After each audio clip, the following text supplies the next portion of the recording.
interesting because local law enforcement seems to not, at least they're playing like they have no idea what's going on. Like it's just as much of a mystery to them as it is to us. But what do you feel about that? Well, um, I'll answer it this way. I've been watching the Red Riding trilogy. It's a BBC production. I don't know if you're familiar with it, No. but Mm, it's compared to True Detective in a mm, sense. Actually, it's compared favorably to True Detective. That guy Wordman, who has the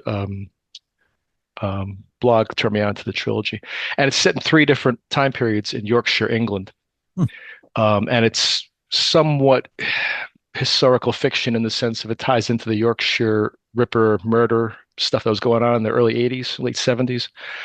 Anyway, what it shows obviously is not only some of the weirder stuff in terms of violence towards children and adults, but also just the complicity of the Yorkshire Police Department with the people committing the actual crimes. Mhm. So I have a little bit of suspicion when it comes to the veracity of authorities and law enforcement, especially when it comes to this kind of stuff where every indication is that we're being totally gaslighted for a purpose that makes no sense. Yep. What did you say the name of that show is again? Red Riding, Red Riding. It sounds yes. really familiar. Yeah, it's on Prime if you have it. Okay. You don't have to buy any Brit box or anything like that to do it. No, no, no. But you get to watch a couple of commercials. It's not bad. A couple of 30-second commercials. Mhm. Cool. Nice. Cool. I like it. Yeah, yeah, it's really good. If you like the pace of the British shows, for example, Oh, yeah, are you uh, kidding me? Yeah, that is our pace. like I was locked into Endeavor with Morse. I don't know if you're familiar with that show. No. Mm-mm. Oh, that's a Oh beautiful my one too. God. Okay. Well, Inspector Morse was the original one, and that Yeah. was with an set older, but they did a prequel, which I think is superior. It's called Endeavor, Mm. and Hmm. you can just watch that from the beginning. And it's set. It's like in a sense a period piece in the way Mad Men was. If you enjoyed Mad Men and watching all of that stuff with the 60s design, Yeah. same way with this with England in the 60s. It's fantastic to watch. Oh, awesome. That's right up my street. I love that stuff. Yeah, highly recommend Endeavor. It was that when it ends and you're sad, it's a good show. Yes. For sure. Yeah, yeah. And I'm sorry. that's also on Prime. That was a BritBox thing where you got it Right. for free in some and you had to pay for others. But Yeah. our local library had it. Oh, I found cool. that afterwards. So you might want to check your library and get the Okay. DVDs from them. Yeah, yeah. Have you ever heard of a streaming service called Canopy? Spelled with No. a K. Well, it's an app that you can get on a lot of phones, smart TVs, computer, and you hook it up through your library card.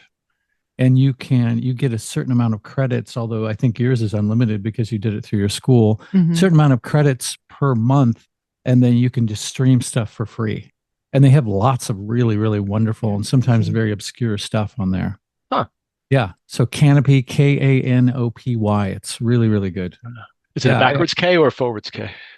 It's a forwards K. Yes. Okay. How crazy it was, I didn't know. Yeah, exactly. Hey, logo designs and stuff. But yeah, they have a lot of really wonderful stuff on there. So Thank you. cool. Yeah. Yeah, yeah, they might have it on there too. They have All right. TV shows on there too, also. Totally. Yeah. Sorry to So, derail the conversation a little bit there. no, not Oh, at no, all. there's no derailing. Yesterday we did an interview with Ole Demigard, Wow. and He's that good. Yeah. yeah, that should come out like next week sometime, Yes. probably. Yes. And the intention was supposed to be a clip show, but it didn't really go that way. Because we started to basically we were trying to do a year-end wrap up of like big news stories, things that happened. Mattel is apologizing. Sorry. And so we got derailed in that and spent a lot of time on the Trump assassination attempts.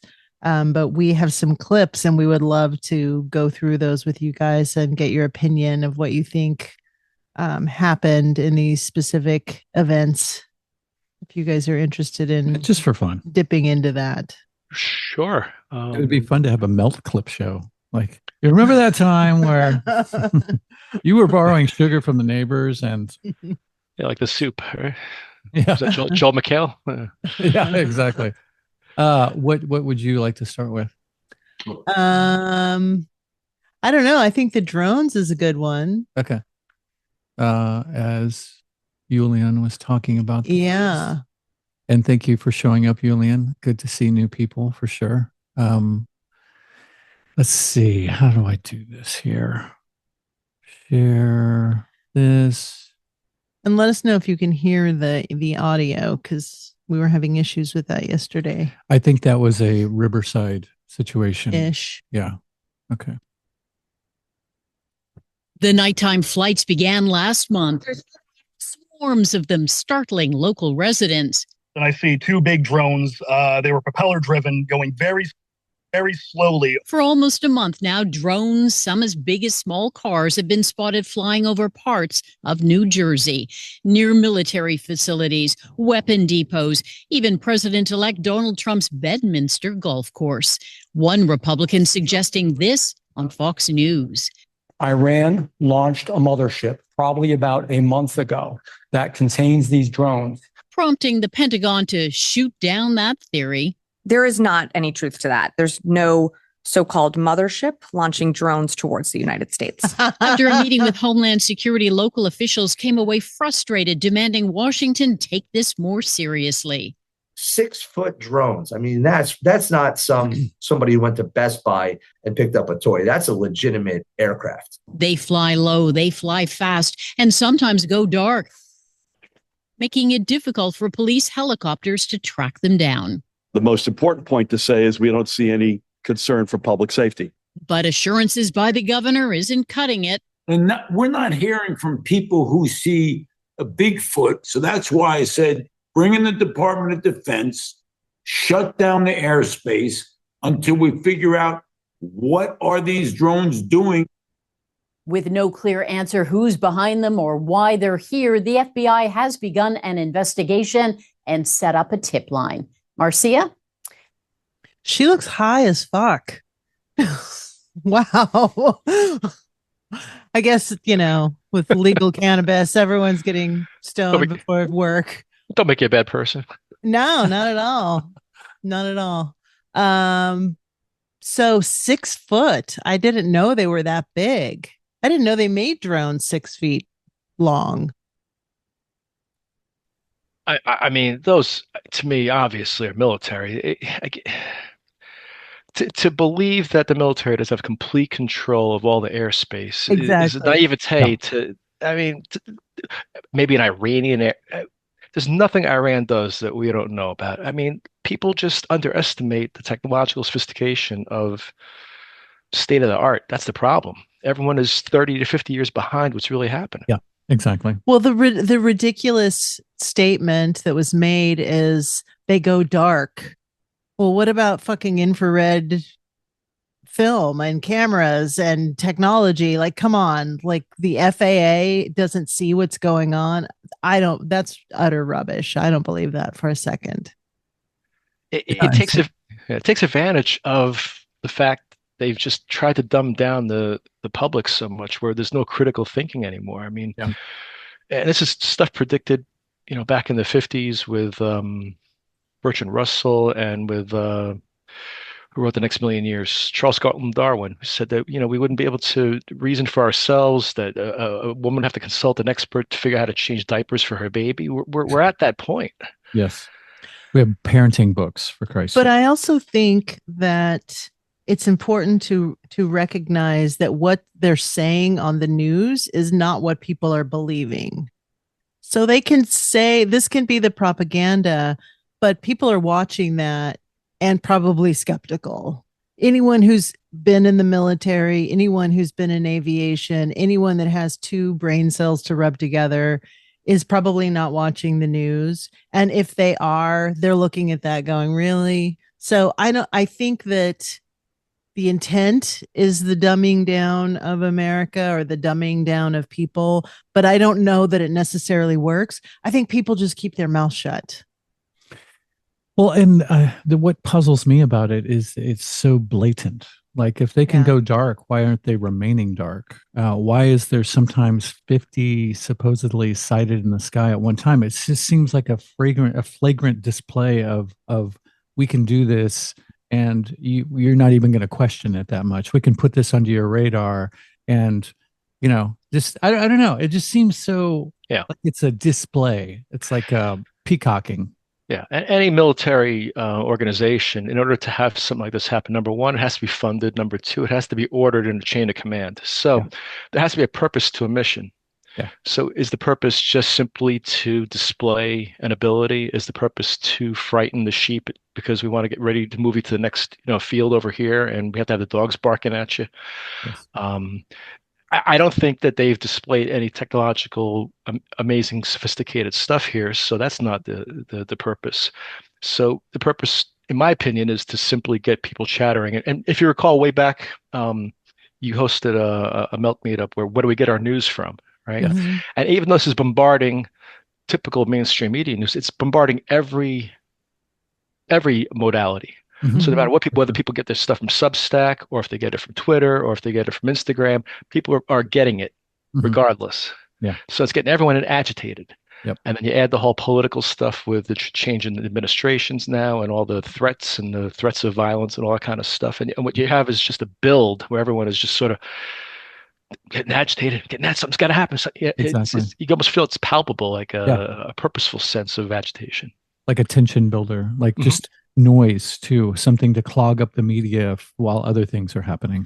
Well, it's also, if you look back to 9/11 and what happened politically and with legislation after 9/11, the Patriot Act was passed. So this could be another version of that, because I heard that there was some legislation that was being passed regarding drones. So maybe the idea is we want to control the airspace. We don't want normal citizens to be able to see what we're doing up via drone and filming. So this is a way to pass some legislation by pretending like they don't know what it is. So now we need to lock the airspace down. We need to have total control. So I think there could be an element of that as well. I agree. I think there's several possibilities that contend for it being. Number one is drones are the future in terms of overall surveillance of the population. You combine it with AI, you remove the human factor by having AI just do all the monitoring, and then when anything strange pops up, it refers it to a human.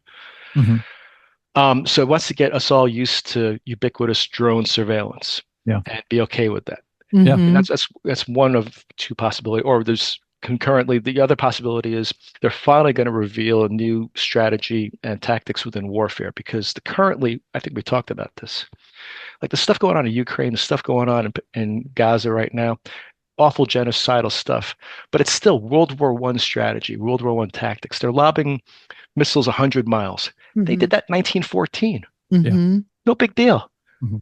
So I think what we're going to see is a change with swarms of drones, which we saw actually in the rebooted Star Trek when they took the Enterprise down. And I'm a Star Trek nerd, so when I first saw that, I was just like in shock for a second. I'm like, they're telling us something. Because ever since I read Chris Knowles' Secret Star Trek series, which is highly recommended for everyone to read, that show has an awful lot of power in terms of dictating what's going to happen in the world. Everything in there has been predicted and occurred. So when I saw them take out the Enterprise with these swarms of basically drones, I'm like, they're telling us how the future wars are going to be fought right here. So I think they're preparing us, because they always tend to get the cattle ready for what's going on before it's moved on to the new pasture. Yes. I also saw that in China, they're using birds as drones now, that they have these mechanical birds that look like birds flying, but they're actually drones. So that's another element that is being added to this. What I'm curious about is, are guns legal in New Jersey? And why hasn't some fucking Guido just shot one of these things down? Like, why is that not happening? I was reading that the law favors the owner of the drone over the homeowner, where you don't have what you think would be autonomous rights over your airspace. That, for example, I think it was a Walmart drone that was shot down. Walmart was doing some sort of surveillance, whatever reason, and somebody and they owed Walmart thousands of dollars to pay for the drone that they destroyed for destroying their property. So the law isn't on the homeowner's side. Crazy. That's crazy. Julian, are guns legal in New Jersey? And why do you think that no one has shot one of these drones down? But I'm sorry, I just got back. My internet keeps on crapping out, and Oh, it's that's like the third time that I had to like relog in. Anyway, I missed the last like few minutes. Do you what? But the question is about like why are about gun legality? Yeah, like why isn't some Guido going out and shooting one of these fucking drones down over their house? Like you would think if there were like hundreds of these things flying around, that I some can only speculate. I mean, first of all, maybe that has been attempted, just not reported. Yeah. And I'm pretty sure it probably was not successful. Ah. I mean, there are probably some attempts by even just the FAA, right? And some authorities. I mean, I'm sure they didn't just do nothing. Sure. If they did completely nothing, it's only because they were told to do nothing. Right. Right. Otherwise, I'm sure someone somewhere, even if it's just the sheriff of some county, probably did try to do something. Sure. Yeah. Especially the individuals. We probably just don't hear much about it. Yeah. But anyway, it's all just, I mean, I'm just speculating.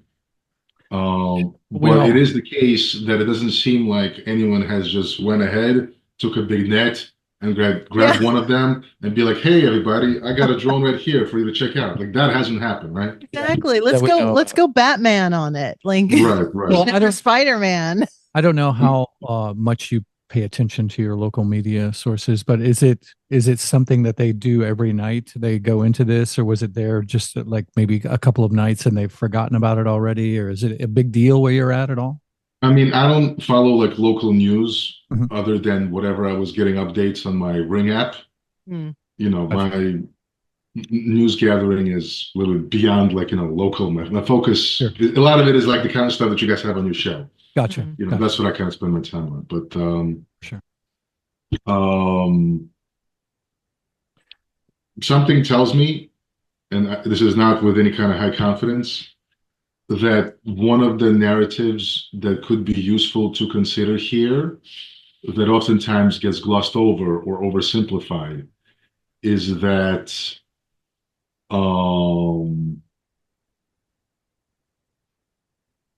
if there's any kind of showing of strength by this display of these orbs,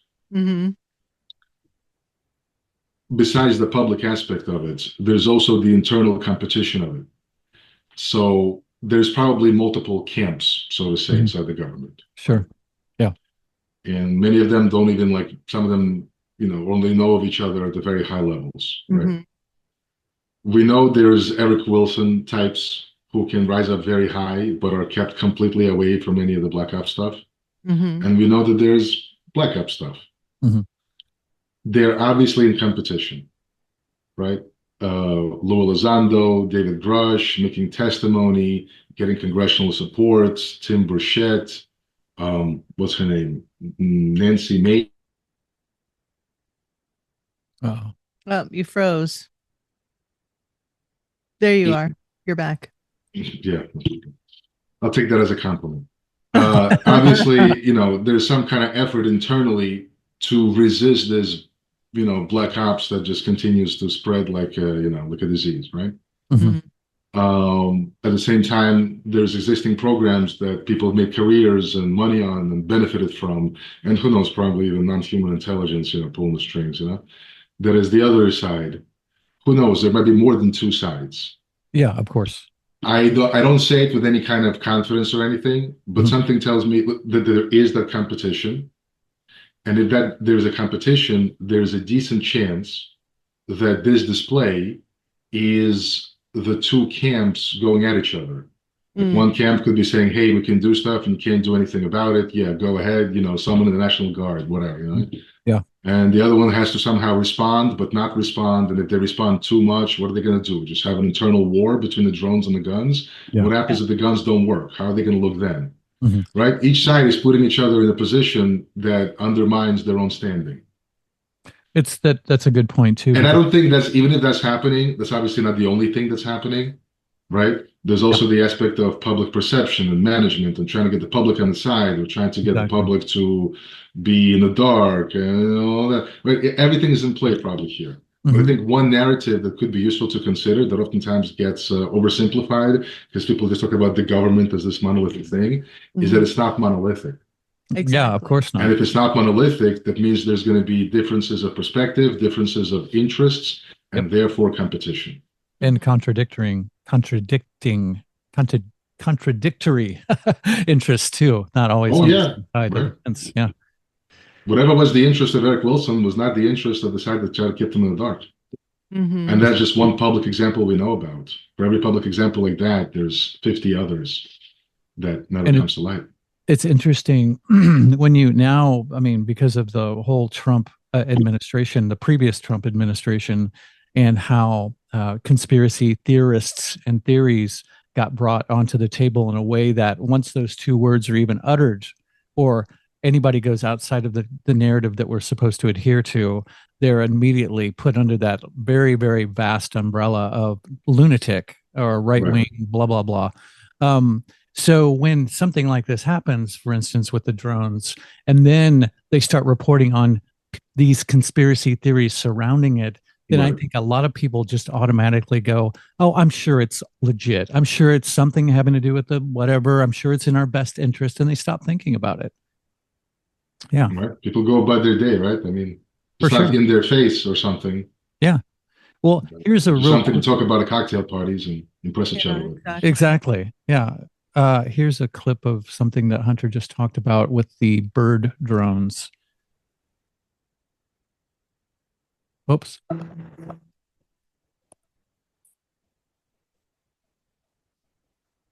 Or to study birds. Is that what you're talking about? It's a similar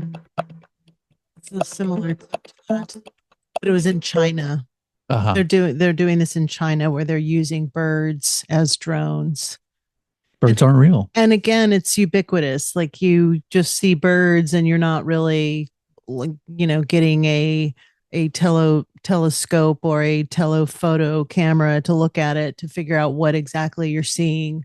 So it's very possible that this could be going on. This could be a tech that they're using in other areas of the world that will slowly be introduced here as well. I mean, I wouldn't put anything past anyone at this stage. Or it's been, like Jeff was saying earlier, it's probably been here for a long time.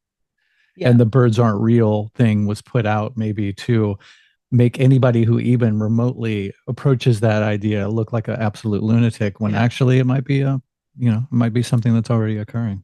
Yeah. Crazy world we live in. So where's the list? Let's see. The list is right here. We have, I mean, of course, I'm interested because this is kind of within the current news cycle, the United Healthcare shooting and how I don't know. I watched this Jeff Ross roast the other day and they said that the guy was busted at a McDonald's in Altoona, Pennsylvania. And the reason he was busted is that it was a healthy person in a McDonald's in Altoona, Pennsylvania. that's how he was caught.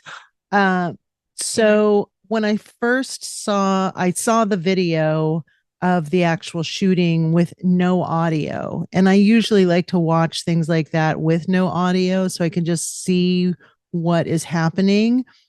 And then I kind of dial back from that point.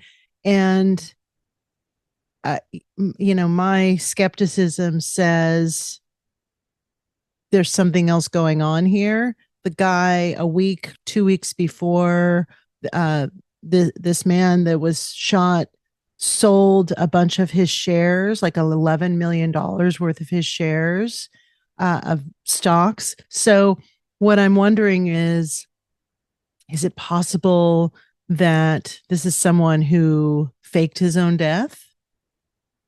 What do you guys think of that? Do you think that he was really shot by this guy who now is being kind of touted as like this good looking assassin, which I find very bizarre. What do you think, Jeff? Are you familiar with George Webb? He's an independent investigator. No. He has a Substack. It's worth reading. He has a very interesting theory. Nancy Pelosi has a long and checkered background. She comes from an Italian family out of Maryland, very mobbed up.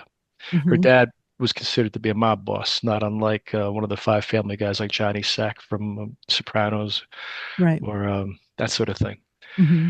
And some say she's never stopped with that, and that it continues. Just she moved her base to San Francisco. Right. There's a connection with Maryland and the guy who got whacked, and Nancy Pelosi and AI that George Webb's investigating, that he believes is a connection where this guy Luigi is a patsy.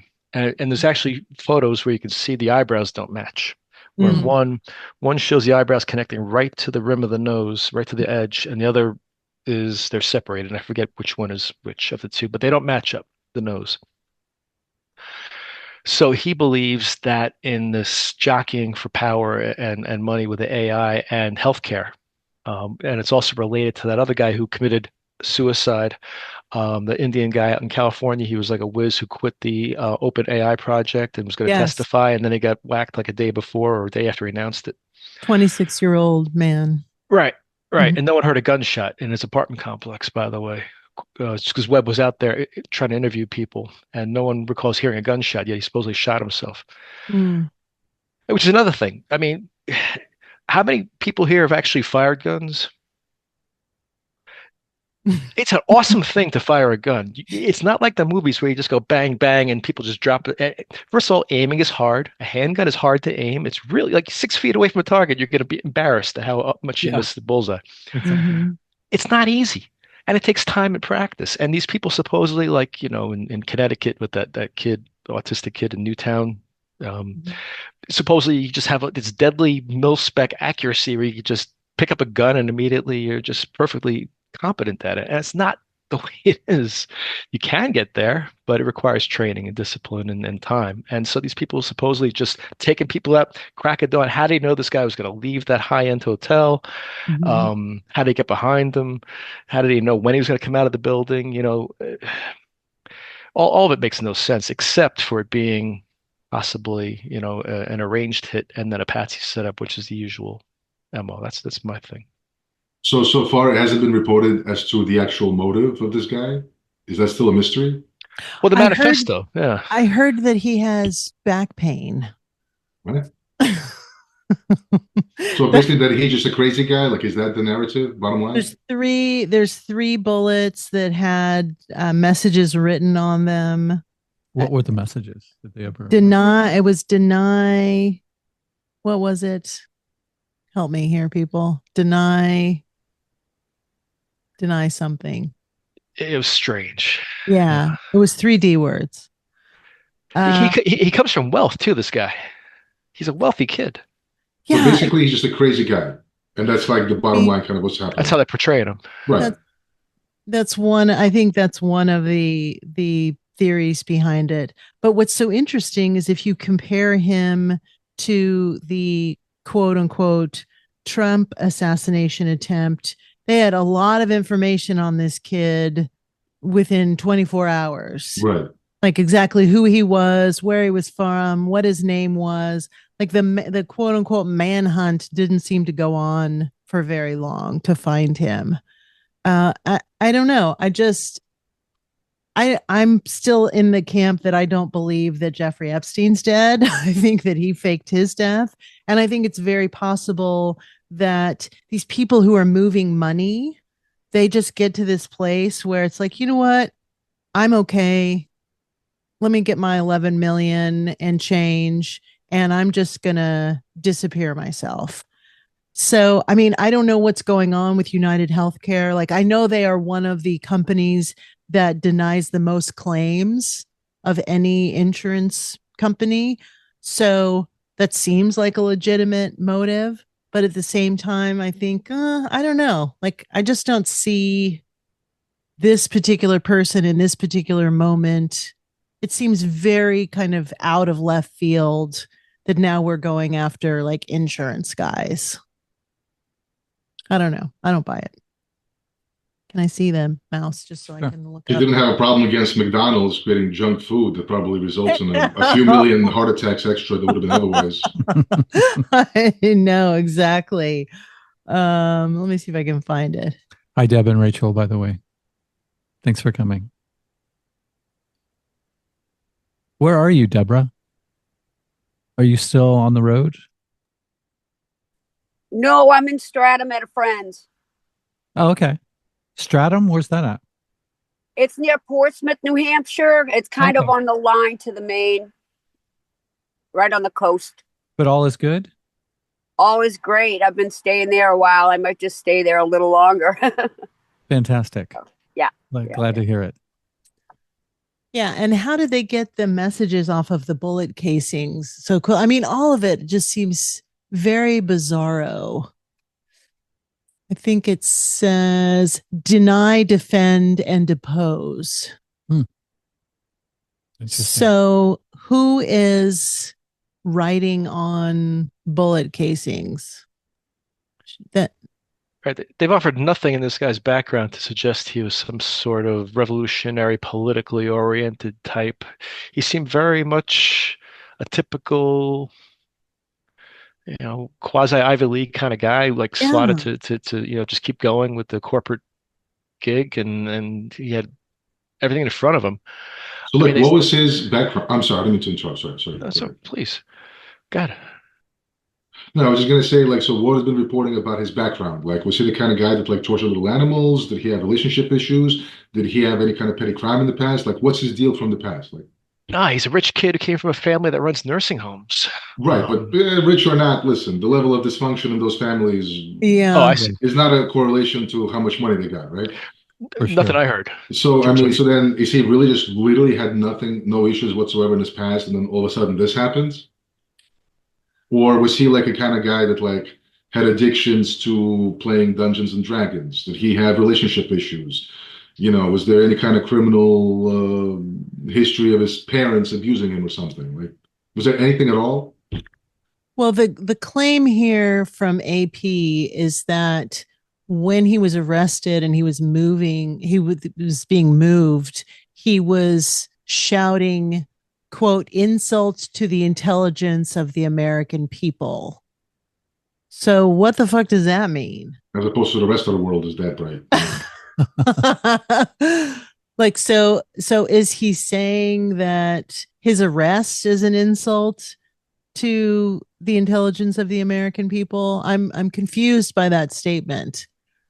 So allegedly in his manifesto, he wrote that the US has the most expensive healthcare system in the world and that profits from major corporations continues to rise while our life expectancy does not, according to the bulletin.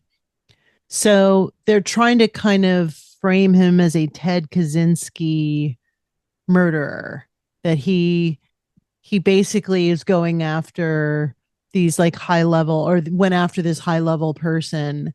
But I don't know. I'm skeptical. Funny. I talked about Ted Kaczynski yesterday during a separate conversation. Really? It's a separate topic, like it was just something different. Yeah, sync. Yeah. I mean, it would just be speculation. I mean, if there's no information about his background or what his deal is, we're just speculating. Right? Yeah. Just exactly. That he's an If there was some other kind, like if there's such thing as like being able to mind control some really susceptible individual, Sirhan type of stuff, right? I mean, maybe it's some other country is doing it just to destabilize here, exactly because it seems so random, right? I mean, if that capability exists, it exists for everybody, everywhere. Yeah. So who knows what motivations that could be, to do that. Well, and Ivy League. Or slip him a few Mickeys that make him even more loopier for 24 hours, I mean, who knows? So this says Mangione was born into a life of country clubs and privilege. His grandfather was a self-made real estate developer and philanthropist, valedictorian at his elite Baltimore prep school. He went on to earn an undergrad and grad degree in computer science in 2020 from the University of Pennsylvania. So they're kind of framing him as a rich kid. Like, so, okay, that's fine. It just seems like he, from January to June 2020, Mangione lived at Surf Break, a co-living space at the edge of touristy Waikiki, Honolulu.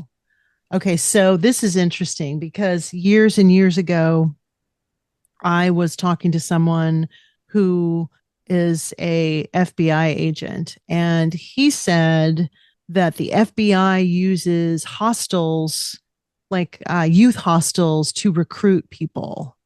So it's entirely possible that what you're saying, Julian, is on point. That he was maybe recruited or mind controlled at one of these facilities or at one of these in one of these environments. And then there's a trigger word, or I mean, now it's possible to use the cell phone to do this, to ping some frequency or some sound to basically set someone off as a trigger word. So it's possible that something like that happened. By the way, I'm saying it as just of the fact that anything is possible here without information. I have no particular things to suspect anything. Here's another situation. This could have very well be that it could have been corporate espionage, that someone from another healthcare company, someone suggested to him like, hey, let's try to, compromise the son of your competitor just for the purposes of just loose lips, have him spill the beans on his daddy. But the same Mickey not just made him, loose in terms of talking, but made him go crazy and decided to do a random act that no one planned. Because what I'm saying is capabilities existing could result in random stuff that maybe no one even intended. So we're all speculating as to what exactly happened. This could have been just something random that no one even intended. Yeah, right? definitely. Like the possibilities here are so, but who knows? This is not necessarily some grandmaster plan. This is just capabilities in the hands of irresponsible institutions because sometimes result in crazy stuff. Absolutely. Here's a motive, and this is I'm quoting from George Webb, his Substack, where he describes how the Mangione family, who runs nursing homes, involved with, and anybody who's involved with Medicaid, Medicare knows that billing is a nightmare and it requires a high level of sophistication to not lose money on it, and you spend more effort on billing than you do on patient care.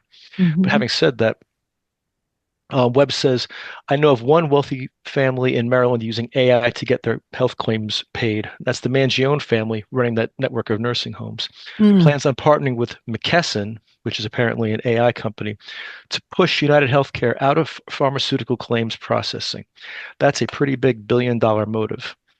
So then what they're basically alluding to is the involvement of the Mangiones getting involved with AI to take over part of the burden of government claims processing and billing, and an existing group, I guess, wanting to go one direction. Perhaps this fellow who got murdered was on the opposite team and had influence and power and had to be moved over.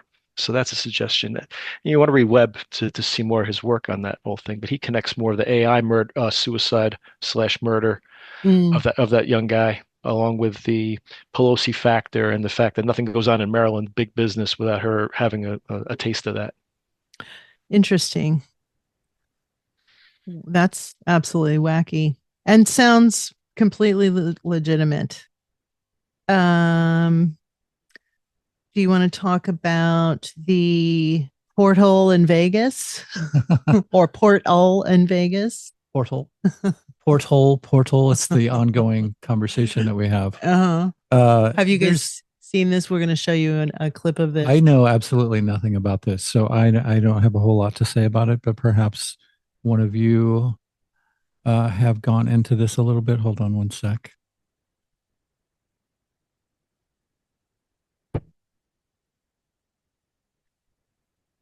Oh, come on.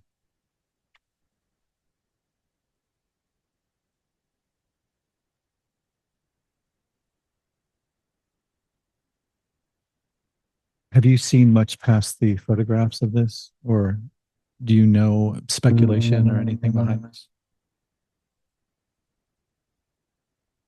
No.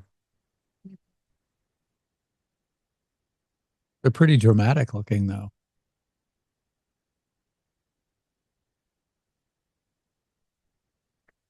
Maybe they're announcing Wayne Newton's comeback. I was going to say perhaps it is something to do with Cirque du Soleil, because they had the show Maybe it's the new Cirque du Soleil. Yeah, I Is know. this not just photoshopped images? You know, it's I don't know that I necessarily think that's a portal. I think it's weird. Like I said, I have nothing to say about it. All right, next subject. It's kind of pyrotechnics, no? Yeah, that's what it looked like to me too. Remember the aliens in the mall, which was last January. Now that was wacky. That was wacky. So let's and this is footage that I have not seen of that.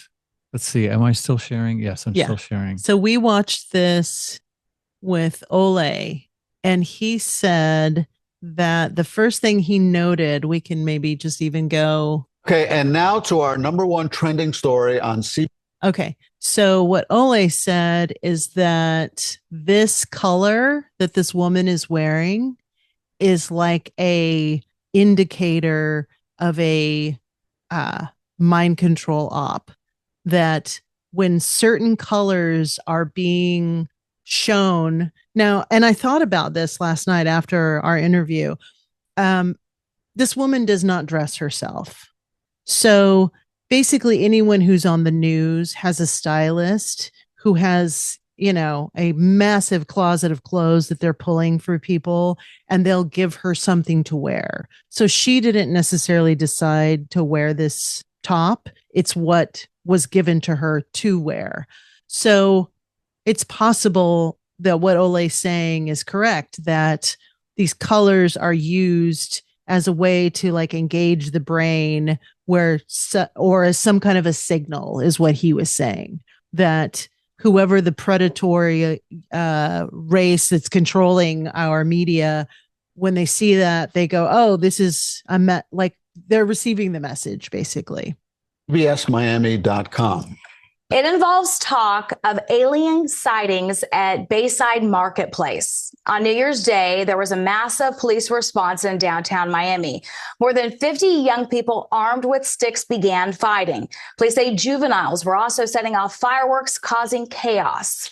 So now people are posting online saying that police weren't there to handle a group of rowdy teens, but rather 8 to 10 feet tall, shadowy aliens. Conspiracy theories are saying a big creature could be seen standing in front of the entrance to the shopping area, Bayside. Today, the phrases Miami Mall and aliens of Miami have been among the top 10 searches.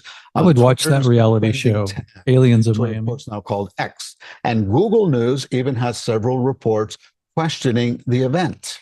So we reached out to the Miami Police Department. They issued a statement saying, in part, quote, there were no aliens, UFOs, or ETs. No airplanes. Thank goodness. No power outages. Facepalm emoji was included in the statement. And to read up on the story that is that's important, just head to our website. It is cbsmiami.com. Read all you want, but remember, no aliens. Okay, and now, do you guys mind going back a little bit to when they showed that, like whatever, walking? It looked like 3 people in a row walking. Hold on, a little back. Yeah. Yes. Doesn't it look like 3 people just walking in tandem? Aliens of. I'm gonna turn the. That's 3 people. You know, has no one seen The Little Rascals when they had that episode? That's 3 people where walking. Stymie was on top of Spanky and they were walking with a big coat on. No, I see what you mean, Julian. Yeah, it does look like 3 people. Well, and okay, in 2024, with all of the fucking phones that people have, that's the best footage that we got. Right. Like, there's not one cop. Cops film all the time. Cops have body cams. Cops have cell phones. You go on Instagram, you go on all social media, and cops are in their patrol car talking on their personal cell phone about whatever, just random bullshit. So to think that no one has any better footage than that is absurd. Including cops themselves. I'm sure out of 200 cops that were there, probably 20 wanted to impress their Uncle Tony, you know. Exactly. Or trying to get laid. Like, hey, right. I got a real good shot of the alien. Right. Like, again, Like Why? the Jersey orbs, there's plenty of video, Yeah. But like this thing, there should have been more than just that. There's Footage. a million surveillance cameras in that area too, where they selectively chose not to show anything from any of the hundreds that have to be aiming at that one spot. Exactly.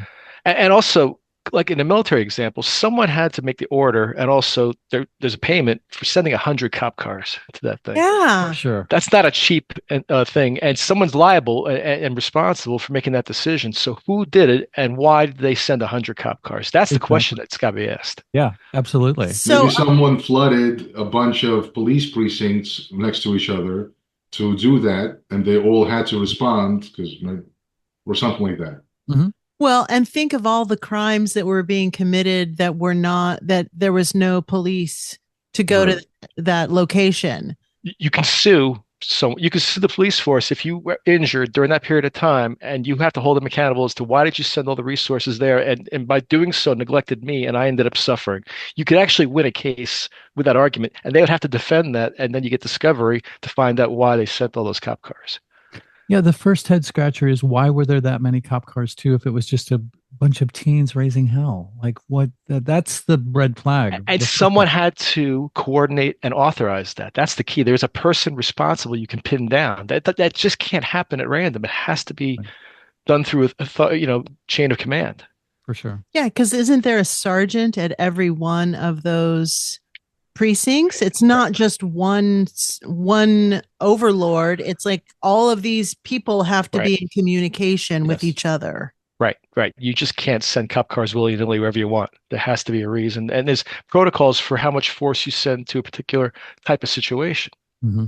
Yeah. Very odd. Yeah, by that, I'm not saying it's aliens. I think that's some opportunistic other layer that was added on just to fog every fucking thing up, to get people looking in a different direction. But I'm more fascinated by the original event and what supposedly merited all these cop cars showing up. Kids with sticks. Come on, man. It's fucking dangerous, man.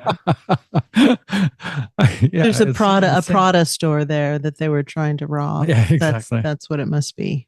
And fireworks. Yeah, that was weird.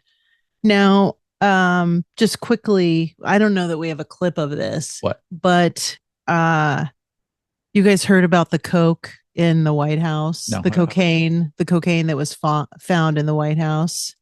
So the theory is that Hunter Biden was the patsy in that situation, that it was actually Kamala Harris's cocaine.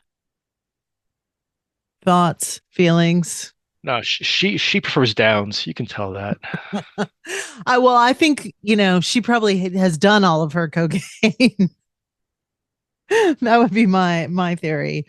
He blazed through it. Yeah, exactly. Do you remember Donald Trump in 2016 debate? The first several minutes, he was like sniffling and like something funny with his face. Yep. Okay, so the other thing I wanted to talk about is we wanted to talk about the Diddy situation. I've got a clip. Yeah, I want to. There was the house raid. Oh, the tunnels. No, the guns. Okay, so they raided Baby oil. They raided Diddy's house, and then the house next door that used to be Beyonce and Jay-Z's house that is abandoned was allegedly filled with guns. Like hundreds and hundreds of guns were pulled, rifles, guns of all shapes and sizes were pulled out of this house. So, an abandoned house. So you're wanting to find a clip that has to do with that? Well, I was just trying to see if there was a clip of the and freak off supplies. Don't forget that. Oh my God. Who is putting ketamine in baby oil? That's just creepy as fuck. Did you guys hear about that? Mm-hmm. That the baby oil was laced? And supposedly they were selling the spiked baby oil too, for like 10 grand a bottle or something insane like that. The details are horrific, but why do you think it's now coming out? Why do you think this is going down now? These high-powered people. Yeah, that's a very, very good question. And it seems like we were talking about it last night with Ole, that it seems to differ than differ to the Epstein situation, because there's a lot of more things being brought to the table. I think a lot of people being implicated and having something to do with this. Whereas with Epstein, there was the black book and the travel logs that were brought up, but nothing ever came of it whatsoever. But it seems like they're being a little more adamant about bringing everybody into this, which is strange. Who Jay-Z, J Lo, Beyonce, like, and you said something about it being a race thing. Yeah, that was my theory, is that it's possible that there's a racist element to this. Like, so now we are kind of deflecting away from the people that were on the Epstein Island list on the flight log now, because it's black people, that now all bets are off. So we've got R. Kelly, we have P. Diddy, we have Oprah has been implicated in this as well. So I'm not saying the idea is to start a race war, but I think it is an indictment against black people that they're having these horrible parties and they're raping kids and stuff. Like, it's okay if white people are raping kids, but a black person doing it. Well, we wanted equality in society. We got Yeah, exactly. Finally, they can have their pedo sex trafficking rings too. There's no discrimination when it comes to pedophilia. That's good to know. Oh my God. I mean, that would be like a culture-wide sort of effort. Mm-hmm. Yeah. Something tells me, I mean, you can't say anything with complete definitiveness, but it's also could be, something tells me that these sort of things kind of crash down when they piss off the wrong person or something, or someone that is able to fight back and succeed somehow because they have their own network of support. Yeah. And that's how some of the stuff, the black book and some of that stuff comes up. It's probably because of some internal conflict we're not seeing. I mean, I guess I'm mentioning it again. I don't know. But it could be that, maybe they try to get the wrong person or something didn't work out. And it does seem like it's part of a bigger backfired. thing. Yeah. Like, it does seem interrelated with something else going on. We're not sure of, but yeah. But I mean, it has as part an of like active quality. a racist overall thing, I mean, that would have to be something above all culture, like maybe non-human intelligence trying to promote racism or something, maybe. Because I think just, the racism aspect, it would just be too broad, and these kind of things, once the stuff starts happening, it's not really predictable how exactly it's going to fall out and who exactly is going to be highlighted as problematic, right, with association. So it would have to be so intricately planned that I think most likely they just somehow tried to get the wrong person and backfired, and then Yeah. And I don't know if I buy the race thing too, because we're talking about people who are in a upper echelon of the spotlight that they're in. These aren't just like ghetto gangs. This is like beyond like racism, probably. I mean, unless there's some bigger thing in play, but it would have to be more broad and. Yeah, I agree. Yeah, that little Bieber kid caught some collateral damage there, didn't he? And then by implication, Baldwin. That's because his wife. That's the clip that I have. Is the God? I'm sure people have seen it, but do you remember that? He just looks like a broken soul at this point, if you ask me. Look in his eyes. Oh, this is so. Baldwin. Bieber kid, but he's married to Baldwin girl. Leave It to Bieber. Justin Bieber. Bieber. Oh, Bieber. Yes. So this was, oh my God, 15 years ago is when this happened. No fucking red flags went off for the mainstream media. No, his parents drove him over there and dropped him off. Exactly. Just like everybody who got babysat by fucking Michael Jackson. But okay, why is there no volume?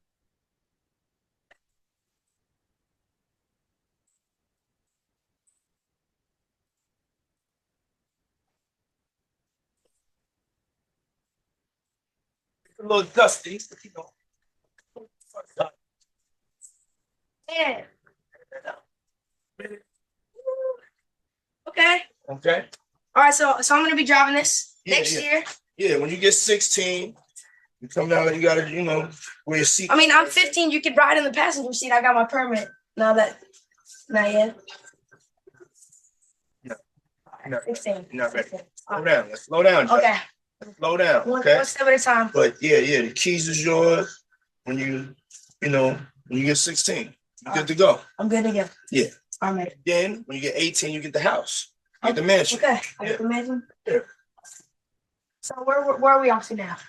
Where would you like to go? I mean, wherever you want to go. Where are we going? So check this out, yo. Justin, you ever seen the movie 48 Hours? Right now, he's having 48 hours with Diddy, him and his boy. They're having the times of their lives, like, where we hanging out and what we doing. We can't really disclose, but it's definitely a 15-year-old's dream. I have been given custody of him. He signed to Usher. I had legal guardianship of Usher when he did his first album. I did Usher's first album. I don't have legal guardianship of him, but for the next 48 hours, he's with me. So we gonna go full crazy. Going crazy. Crazy. I'm taking this out tonight. What you want to do? What you want to do over the next 48 hours? 48 hours. Let's go. Let's just go get some girls. Let's go get some girls. A man after my heart. That's what I'm talking about.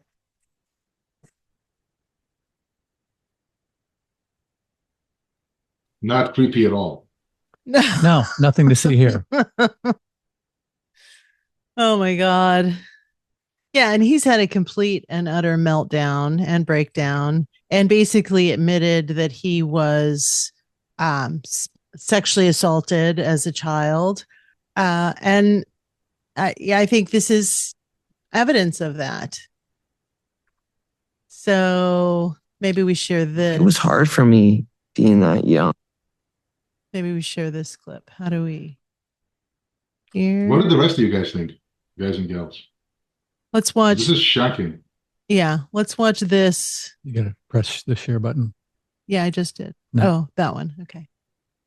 Okay. So this is Justin talking. Hold on. I can do it. And being in the industry and not knowing where to turn, and everyone, telling me they love me and, just turn their back on you in a second. A 2022 interview from Justin Bieber has resurfaced in the wake of Diddy's legal drama. In the sit down with Zane Lowe 4 years ago, Justin isn't talking about the disgraced media mogul directly, but his past trauma in the music industry, his album Changes, and being a newlywed to wife Haley. I think that I was just, living in this shame, living in all this sort of stuff of my past, and I wasn't able to move on. Talk of the video comes after footage of Diddy and Justin also resurfaced on social media recently. Not anyone could just be in the position that I'm in.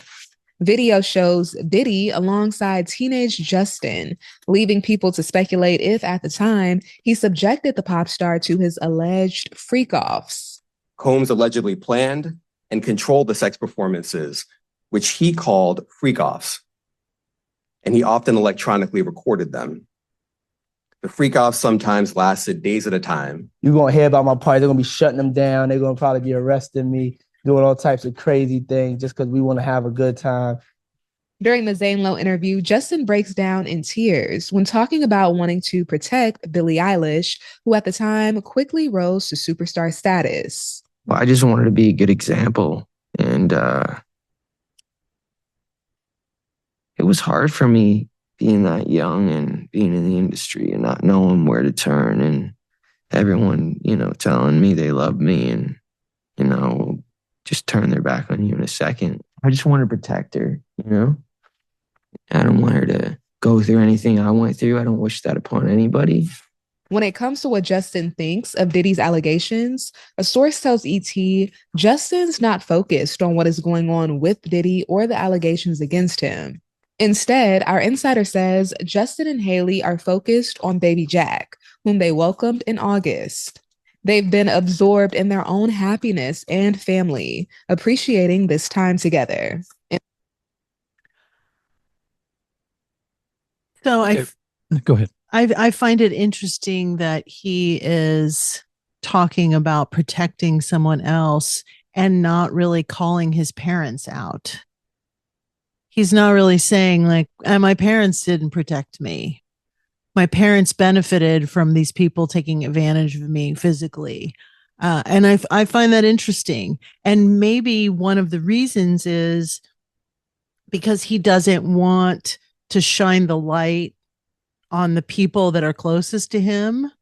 So he's kind of deflecting and making this about Billie Eilish. Like, I'm not saying who gives a shit about Billie Eilish, but that's not really his concern. What he should be concerned with is his own trauma and the things that happened to him, not necessarily protecting someone else, but maybe saying, and my parents were complicit in me being sexually assaulted. I get the feeling he's not wanting to put too fine of a point on it. He doesn't want to go to fucking court about this shit. He just wants to imply something and just vaguely talk about his experiences and using that wisdom to help somebody else not to go through that, whatever that may be. What were you saying, Julian? We should talk about this in a particular light. Do you think that this links in with other things that have been going on, like with Epstein and stuff like that? Or what are your thoughts? I'm sorry, I wasn't actually saying anything. I was just thinking about it. Okay. I can give you my thoughts, but it's like,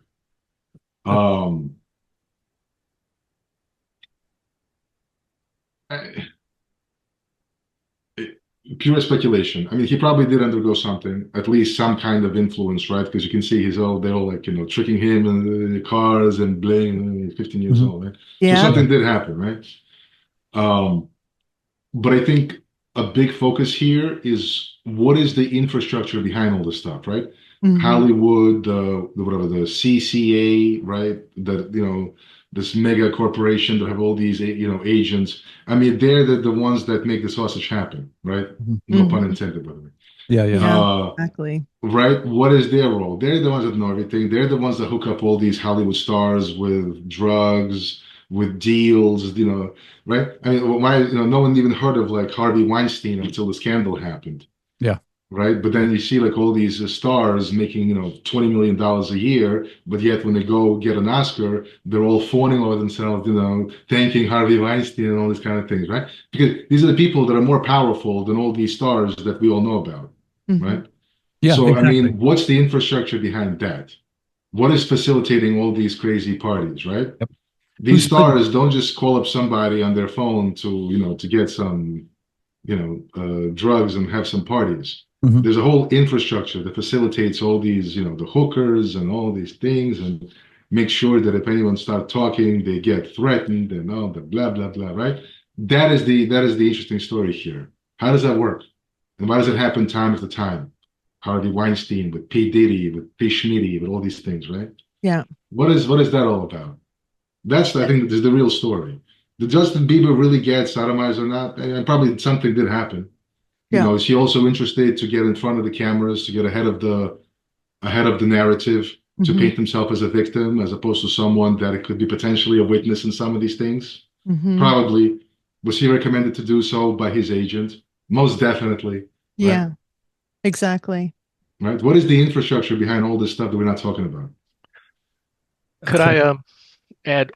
But I have a question though, in the sense of why now? Why these people? In the context of since the beginning of Hollywood, this has been going on. Plastic surgery was begun with women in the silent films. I think was it Mary Pickford? Mhm. She couldn't act anymore because her face froze. And anyway, casting couch is an ancient term in the business. So, women getting abused and sexually assaulted for roles and things like that is something that's just baked into the Hollywood cake. So, assuming it's been always going on and just in different places and times, different people, why are they focusing now on these specific people in this particular way? There's got to be more to it, and it's really not clear right now. I mean, it's horrific, it's horrible, I get it, but it's always been like that. It's just what I'm trying to say. Yeah, I'm trying to remember what set all of it off. what was the first thing that came out that put Diddy There's a woman who has basically been sold in and out of sexual slavery and trafficked, who started to put out Instagram reels talking about these parties. And she's been talking about it for several years now and basically been poo-pooed and, oh, she's crazy and she's a drug addict, you know, blah blah blah, like what they usually do to try to discredit her. And now I think she gave very specific details of the houses and the tunnels and these parties and who raped her. And it started with, she talked about Biden and Obama being at these parties and lots of famous people. And suddenly, I think Diddy's first troubles were tax. I think it was tax evasion, and I think that there was some seizure of assets and seizure of property in his home. And I think that was kind of the unfurling of a lot of this. Gotcha. But it's interesting because when I was living in Los Angeles and cleaning houses for movie stars, there's one particular man who is now pretty famous. I was in his closet and I was organizing and hanging clothes up in his closet, and I pulled open a drawer and there was like this gold, you could call it a Speedo or a banana hammock, as they're called. And it had a safety pin on it with like a price tag. And I was folding, and this was the drawer that had lots of paraphernalia, lots of drugs, basically like his dark secrets in this drawer. And he came into the bedroom and into the closet where I was, and I was folding this stuff. And he got very nervous. He was like, "Oh, you don't need to worry about that stuff." And there was a photo of him wearing this outfit, and he had been auctioned at a party.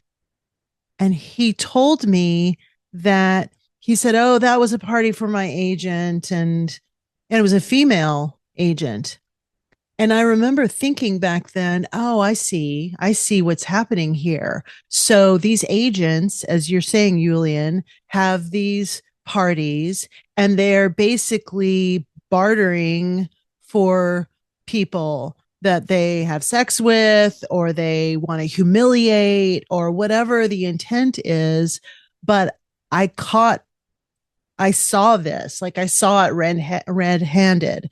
So I think you're right. I think Weinstein, in many regards, who I knew personally, was someone who he was kind of the puppet master of the film industry. And he was the one who basically bought Oscars for people and really controlled kind of the narrative of Hollywood for a long time. But in reality, he was just one cog in this wheel that was moving. Yeah. And he wasn't the only person who was doing these things. He was just the person who happened to piss the wrong person off, and then he got busted. Yeah. The whole Hollywood thing is fascinating because it's like an industry that has such huge disparity in power between those that are seeking work and projects and those that have them to dole out. Yeah. Yeah. And that insane disparity in power creates these insane dynamics that are so dysfunctional. You know, you put people in a position of insane power over other people. Even well-adjusted folks will all of a sudden, you know, have a good chance of displaying, you know, pathologies and loopiness, right? Yeah. Someone like Harvey Weinstein, if they were not in this position of power, if they were just like, you know, some peer in some corporation somewhere, you know, they would just be like an asshole in the office, but they wouldn't be able to do all the stuff they did. But Hollywood seems to be like dysfunctional.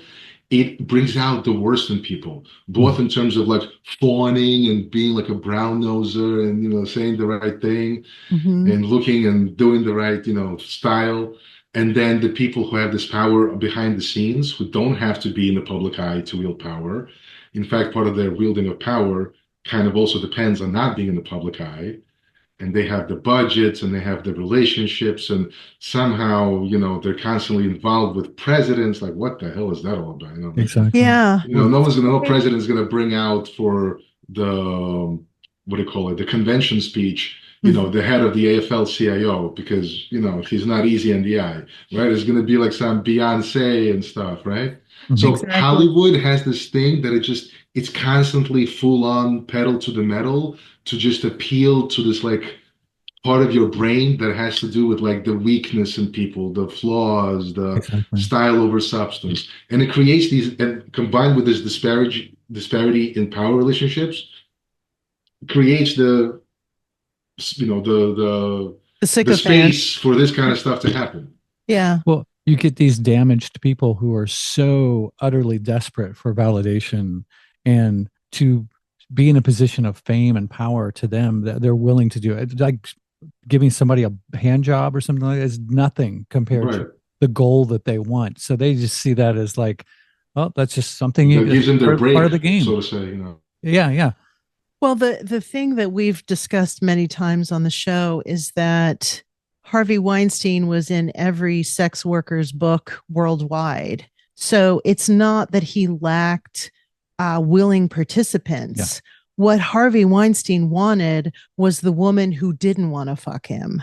He wanted the woman he could humiliate. He was so physically disgusting that he got off on creating disgust in other people. So it's not like, oh, this guy couldn't get laid. There was plenty of people who were willing to fuck him for money and for free. But what he wanted was that the baby deer over there that didn't want anything to do with him, that was the person he wanted to humiliate. And I asked him once, like, why do you have meetings in your hotel room as opposed to going down into the lobby or going to your office? Because Miramax had an office in Hollywood. Like, why wouldn't you go and have meetings in your office, in your private boardroom or wherever? And he said, oh, it's easier for me because then I don't have to go out and deal with people and deal with the press. And no, you're luring someone in to this environment because you want to have total control of them in that environment. That's what it's really about.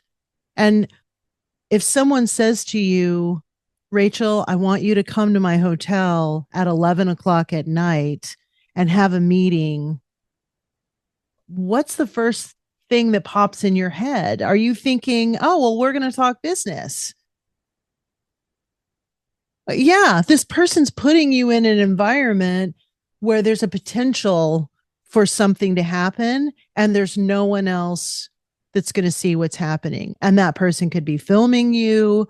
You don't know. So I think that's the aspect of this that it's easy to kind of brush over or gloss over. Is it's not like they don't have people who are willing to do these things. So it's the same with P. Diddy. There was plenty of people who were complicit and willing to be a part of whatever sexual deviance he was into. But what he wanted was someone who wasn't into it. It's the humiliation that they get off on. It's creepy. Let's don't go to those parties. Okay. Anything else on the list here? Plenty of things on the list. Anything that anybody else wants to talk about that was weird this year besides the selection and the assassination attempts? Cat eating? Anyone? Beeper bombs? Haitian cat eaters? There is. I did find a clip on that actually. Candace Owens getting fired for saying that the wife of the French dude was actually a man. Canton woman arrested. Canton, Ohio. Is that? Yeah. Have you seen that old Barbara Bush interview going around the meme cycle where it shows Barbara Bush like when Bush was still vice president before Daddy Bush became president, Mhm. and they show Barbara Bush. And I mean, I don't know if they've messed with the audio, but just physically, she's a dude. And the voice is like, well, George and I, we love each other very much. And I mean, just like, wow, you gotta look for that one. And Schumer's quote unquote wife. Have you seen her, Charles Schumer? Oh God. Please do a wiki search on that one, a pic search on that. Wow. Lord. I think the whole ruling class is infested with that. Yeah, absolutely. That fascinates me, though. Why do you think that is? Like, there's Mike, Big Mike. There's the whole. There's what is that? What is the great deception about that, or what's important about that deception? Well, and I mean, look, Joan Rivers and the Big Mike comment. Yes. Man, yeah. I'll find that one. That's says a lot right there. And she says it so offhandedly, like any fucking moron knows Everybody this. knows, yeah. Yeah, that's I don't know. I don't know what to make of it, but I it's don't either. in your face. Yeah.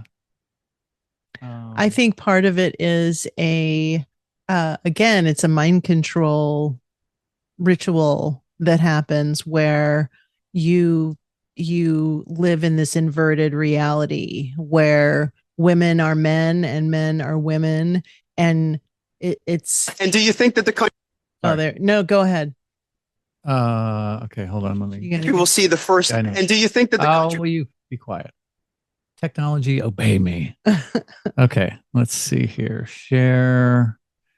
Boy, this is a doozy. It's only 18 seconds of power. And this is what ended her life right here, is this moment. And do you think that the country will see the United States will see the first gay president or the first woman president? With Obama. So let's just calm down. Got it. Michelle is trans. I'm sorry, she's a what? Transgender. Oh my gosh. So that was just weeks before she died under what could be considered suspicious circumstances during one of her myriad plastic surgeries. Yeah, so odd. Well, she was like almost 80, and it was surgery, so there's always a risk. But yeah, the timing was questionable. Yeah. Here's a question. How much is all this stuff influenced by non-human intelligence? How much is it influenced by non-human intelligence? Is that what you asked? Yeah, all this Pete Diddy, Harvey Weinstein, Yeah, the wars. That's a great. And by the way, your question. T-shirt. What is it with the reptilians in there? Mm-hmm. Well, I think I mean, how much of it underneath it is that? Just through all these channels, taking advantage of people's weaknesses combined with positions of power. The most low-touch, high-impact sort of a strategy. Exactly. Well, it's all low frequency. I don't know. I'm just. I wouldn't be surprised. Yeah, I think there's something. And also, how does something like that involves thousands of people with such horrendous activities goes under the radar for decades? Yeah. Well, then there's the Catholic Church. You tell me that it's all just people influencing other people? I definitely feel like there's a mind control element. And I would not have necessarily thought that until I moved to a more rural area of the United States, because I'm now seeing the influence and the push of transgenderism, like in the country, like in rural areas where people pretty much are off of that radar, but are still on Instagram and still on TikTok and still using the phone. So I think it's possibly a kind of a viral infection that's happening that could be, you could say artificial intelligence. You could say, I don't know if I want to say alien necessarily, but it could be some other influence, some outer influence outside of the human sphere. And something to be said about loosh harvesting too, which also I think not only does that can you harvest the energy that comes off of fear, but also off of chaos and confusion? Which definitely that would sow if you are telling people that this is what's going on and the exact opposite is what's happening. And just little things that are seeded in mainstream media that are meant to confuse us, that really don't even have any other purpose except for that, like the drones or the Joan Rivers thing with the. So I mean, as far as a non-human intelligence having something to do with that, it could be just very simple as energy harvesting. Just something from the spirit realm, or just another frequency that is feeding off of that energy. Yeah. What if when Lou Elizondo said that if people find out what's really happening, what did he use the word? Somber? It would be somber. I mean, who knows what that could mean, right? It could be like, hey, 1 out of 10 of all of us turns out is like an alien imposter. Or it could be that, a lot of the wars and Roswell seeding of technology is really just, giving monkeys grenades and, machetes, right? But what if it's the fact that a lot of it is really much more subtle and insidious? Yeah. And influences us in ways that we blame each other. Exactly. But that some of it is really just a really clever, almost like AI driven, battle tested on thousands or millions of other civilizations throughout the billions of years. And it's a rule book that is being applied to the planet Earth because humanity is right at the stage where it's reaching technological progress where things can go either way. Mm-hmm. And chances are there's also intervention by the quote unquote positive forces as well, which could be why the whole shit didn't go down already. Yeah, exactly. To smithereens. For sure. And maybe this whole, people talk about this cosmic wars, good NHI versus bad NHI. Maybe Harvey Weinstein and P. Diddy and Epstein got pinched by the influence of the positive NHI. Interesting point. Yeah, it's possible. I think everything's on the table. Yeah, for sure. I think that we, if you look at what has happened with food in the past 40 years and the poisoning of food, I think that is with intent. I think it is time for you to wake. Sorry. I think that big pharma and big ag and the medical industrial complex are all part of this nefarious cabal that we're talking about that benefit from people being sick. I can remember being little and thinking all of these problems we have are solvable.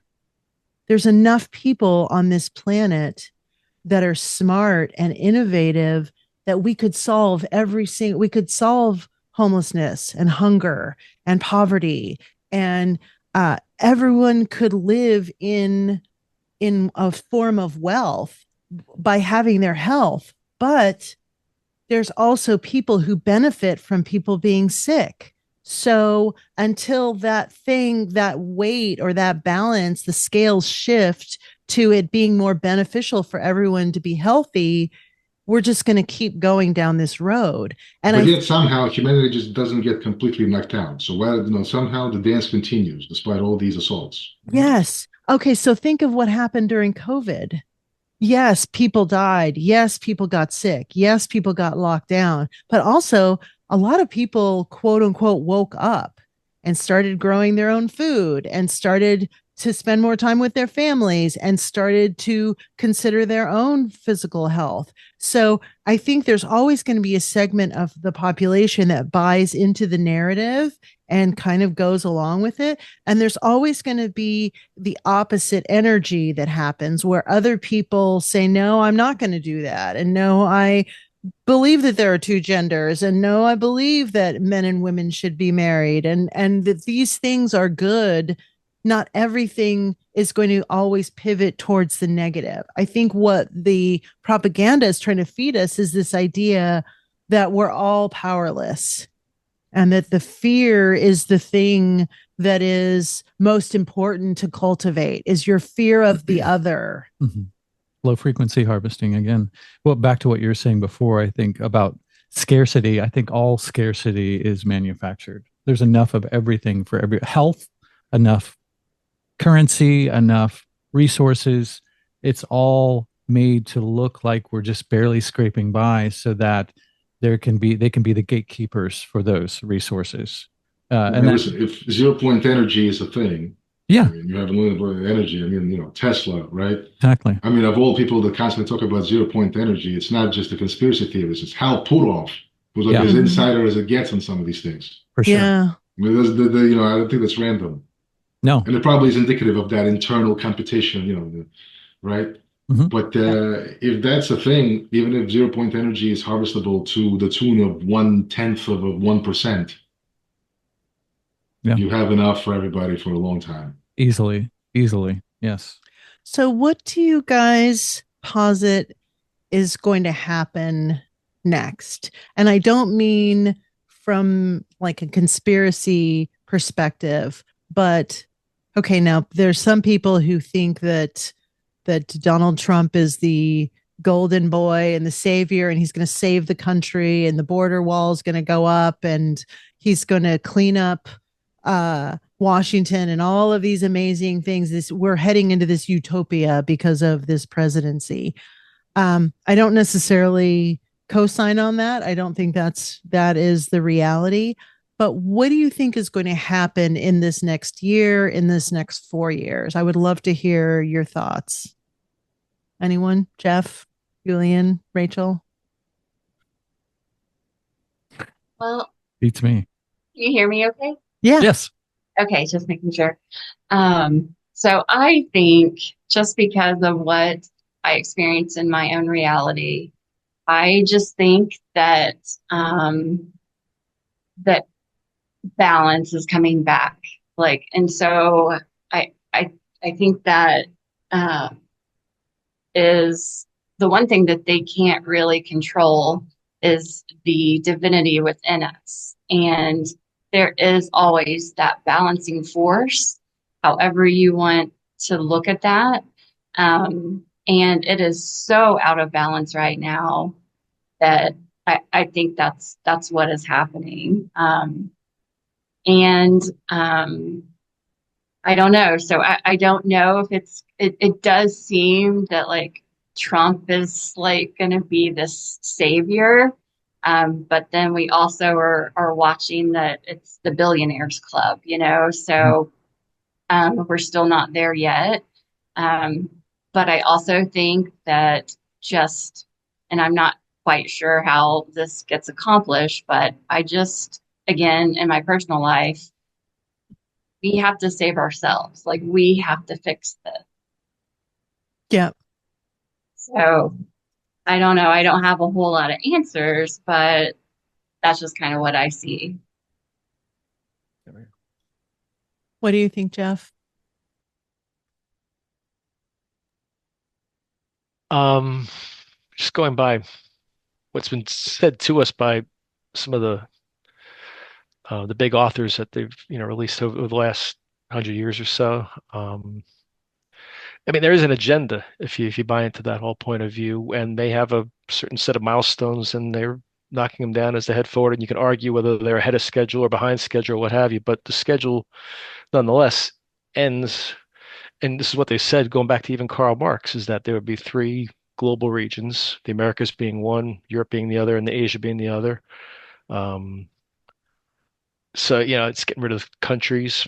That show from the movie from the 70s, Network, if you haven't seen it, or the famous speech, that there are no countries, only corporations. So, and then you follow along with what Alison McDowell has said, as well as Sabrina Wallace, if you want to take it to that extreme. And God forbid she's correct. Holy smokes, that woman is.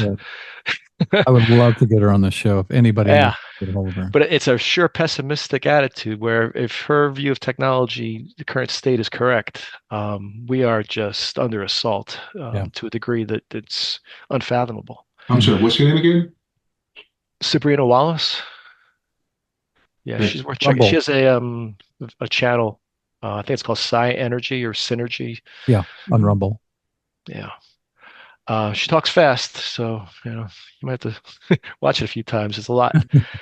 But Alison McDowell hints at the same stuff, and her, Chris and Hunter. And I think you even said, Chris, that she has the Cassandra complex because everything she's been screaming about, people have kind of ignored, and yet it's all come to pass. Yeah. So you see it with Vance and how he's backed by Thiel and company and all the AI/tech people. So the idea being more surveillance, more drones, more digital. The playbook is create or get behind some sort of disaster and use that as the excuse to then implement the solution that you predetermined, the problem reaction solution stuff. Exactly. And I'm afraid that's going to be digital ID. And what are they going to say? What am I going to say when they say, do you want your social security? You need to get a digital ID. Otherwise you get zero. I'm like, Jesus Christ, I almost made it. I almost made it. And now I'm going to have to like walk away from it because I won't get a digital ID. It's like, that's how they'll put most people over a barrel. And then once you have that, then you start cutting back on the freedoms. It's the same thing with electric cars and all of the AI is that, well, if you don't have cash, you're going to use your card or your token system, and you're only authorized to do this or eat that or go this far. And so I have a bit of a black pill kind of view that unless we start really resisting this hard, we're drifting into that inexorable technological slavery there. What about putting yourself in a position where you don't need that Social Security money? I'm trying, man, but it's fucking hard. It's fucking hard. It is. Yes, for sure. I think that's I don't know. To be able to say have fuck you money. Yeah. That's what I want. And I hope I can do fuck you resources, like to be able to feed yourself. Yeah. Right. Yeah. I think that's very possible. And I think it would work a lot better if larger groups of people were helping each other to do that. And I want to foresee that future happening where there are more intentional communities, not necessarily we're all living on the same 5-acre plot of land, but that we are closely internet and interwoven with one another, and we can help each other out with resources. Kind of, the way it was back in the day, more when my grandparents were around and my great-grandparents, not even that long ago. So I think that, a world where we aren't as reliant on government or any kind of ruling system to dictate our livelihood and our well-being is a better one. But, I'm very idealistic in that way. I know that you don't really focus a lot of energy on trying to extricate yourself necessarily from a governmental system, but.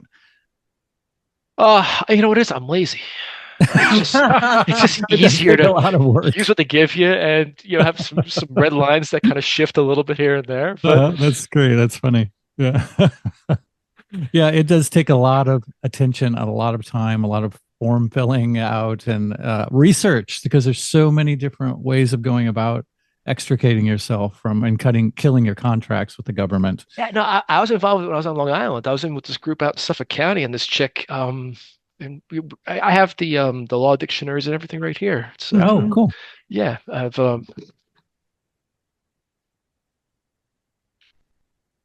I have Black's Law Dictionary and I have Bouvier's. They're sitting there because I was all into it for a while. But then the woman who was kind of like facilitating the group, she got arrested for trying to drive without a license, and she was like the best of us, and she couldn't fucking keep herself out of jail. I'm like, this is stupid. If she can't do it, how am I going to do it? I got to work. I got a family. It's hard. And yeah, I know and you've had great guests on there. So if someone has the time and the inclination, you've given them a map. I think the most recent guy you had who focused on that was really fascinating. James Lovett. Yeah, I think so. Yep. Yeah. He's got a very clear-headed way of looking at that. I'm just so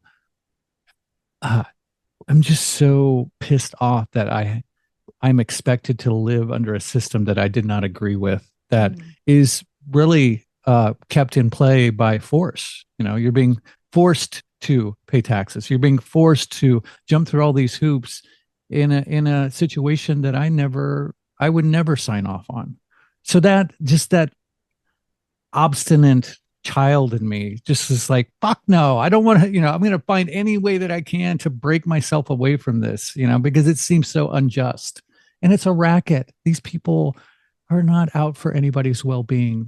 It's a business, and they're reaping profits from our livelihood. And I just think that is so wrong on so many levels. So I forget who said it, but slavery has always existed in one form or another for the entire history of mankind. So the question is, what form of slavery would you prefer?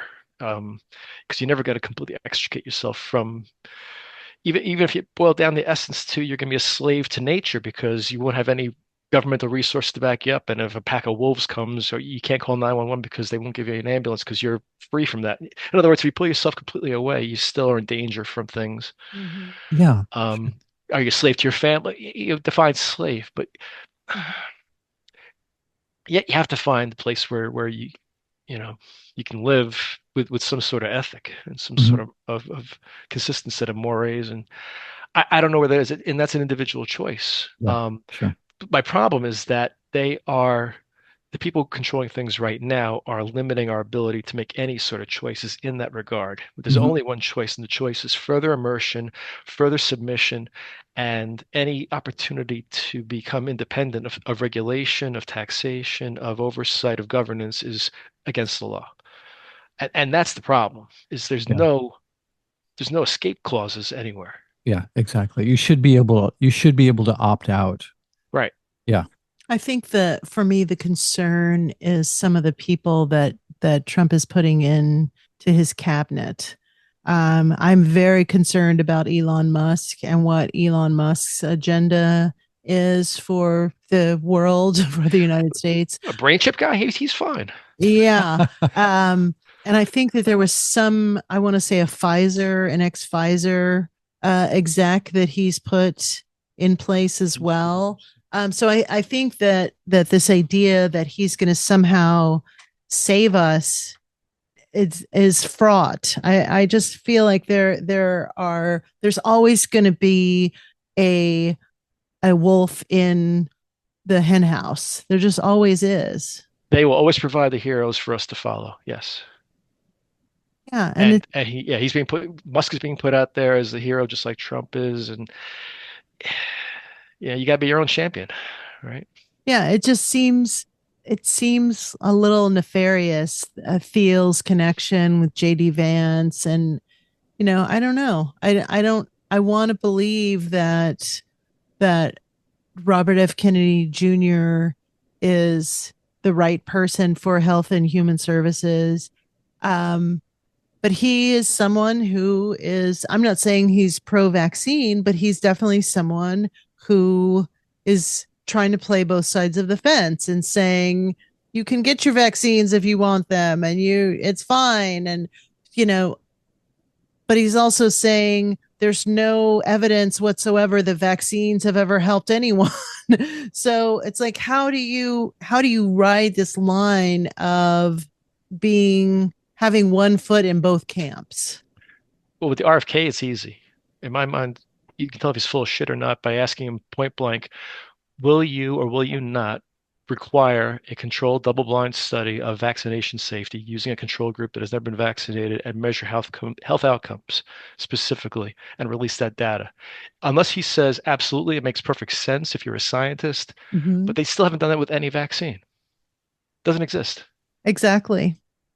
And yet everyone knows through just living in the world, the Amish aren't autistic. They're the healthiest people out there. They're the only ones that we can call a control group anymore, pretty much, because even, I've gotten, thankfully, a minimum of vaccines compared to poor people nowadays.